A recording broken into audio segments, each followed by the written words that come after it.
Now to US politics. Joining us live now is retired Major and former US Army strategist Danny Sjursen.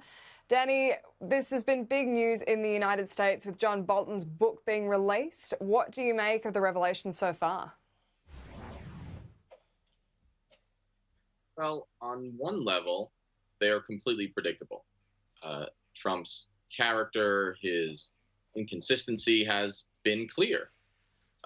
Some of the revelations about China and supporting the concentration camps and how invading Venezuela would be cool aren't all that surprising. However, I do think that we have to be careful about the source.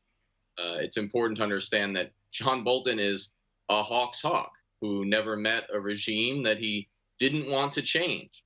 And so for Bolton to become the darling, as I fear he has and will, of polite liberals everywhere would be problematic. And the same, of course, can be said for many of the generals who have turned on Trump. And so I think we have to be cautious about the canonization of Bolton just because he happens to, say negative things or reveal things perhaps you already knew about a president whose foreign policy has been, not lived up to the campaign expectations.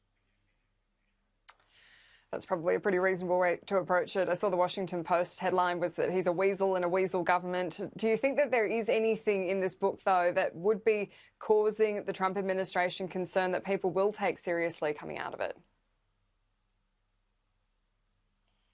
I think that anything surrounding China is going to be particularly troublesome for this administration.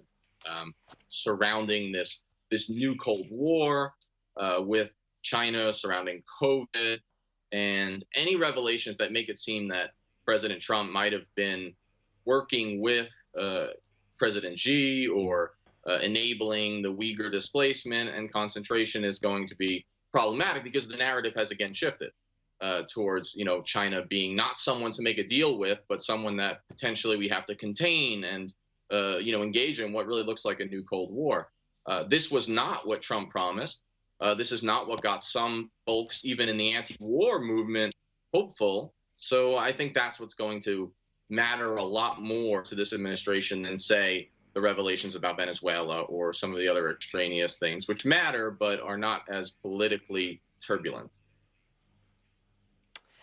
And the discussion really has started up again in the United States as things return slightly more to normal about the election, what would happen if the Democrats did win power in November. Is there any focus yet on what Joe Biden's focus would be if he were to win the White House? Well, putting my cards on the table, I'm an anti-war veteran. I work in a number of movements against militarism and hyper-interventionism. However, it is not acceptable. It is not acceptable speech on the vague left in the United States to criticize Joe Biden's record on foreign policy or anything. Because he's not Trump, he is the darling of so many of the MSNBC, DNC crowd. So much so that we are intellectually inconsistent in our unwillingness to point out the massive flaws in the man's record, whether it's on the crime bill, race, bankruptcy, or the war that he championed in Iraq. So he has a lot of holes in his record. And while I'm far from a supporter of Trump or Trump's foreign policy as it's actually played out, Biden is someone who deserves more scrutiny than he's getting. And I think that it is a intellectually paltry decision to say you cannot criticize Biden's foreign policy without supporting Trump. I reject that binary, and I think that it is troublesome because if we make the movement, so to speak, about Trump and Trump's character, well, what are we going to do when Trump leaves and the system remains and another regime change architect, more so in some ways, Joe Biden takes his place? None of that's a defense of Trump, but I think it demands of us a consistency to question his record on foreign policy, which has been weak for decades. I think you're right that the US is becoming increasingly binary in its approach to so many issues, including foreign policy. But is there a Democratic contender that you think has really shown a strong history on foreign policy? Truth be told, the Democratic Party has been unclear about a foreign policy platform. In many ways, they've been reactive. They've been against a lot of things, often late, and for very little.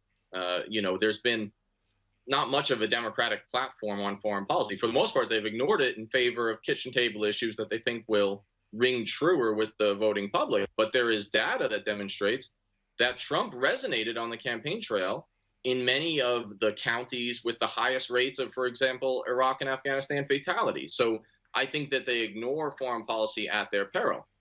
Overall, I thought that in some ways, in the rare moments that he talked about it, Bernie Sanders has a pretty solid record, not perfect, on anti-interventionism. However, he never front-loaded it, and I think that that's problematic.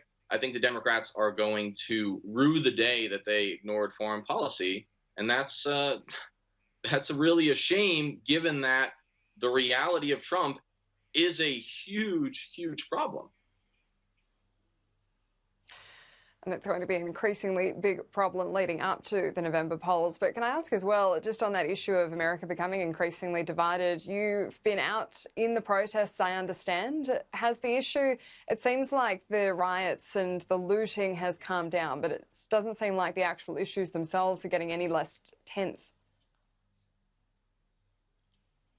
The narrative on either side has been, so Manichaean and so binary that it really doesn't match the reality on the ground. So I'm of the opinion, I'm not a leader of this movement. I stand in solidarity with Black lives and many of the issues, but as anti-war veterans, we're more accompanying this movement and standing with it, as are the organizations that I'm a part of, mostly anti-war organizations. However, one of the reasons that I'm still in the streets, including, today, tomorrow, is because I think we have to reject the notion. We have to refuse to seed the narrative either to, it's all violence and we need law and order, or, it's all about Trump and we need to make it about him. I think we have to hew down a sort of middle path to the extent that it exists and avoid this tribal politics whereby, finally, I watched MSNBC and Fox over the course of the last hour. They're reporting the same events from different universes, and I don't think that either of them is correct.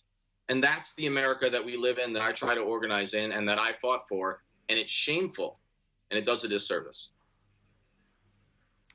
Danny Sjursen, live there from the United States. Thank you for your time.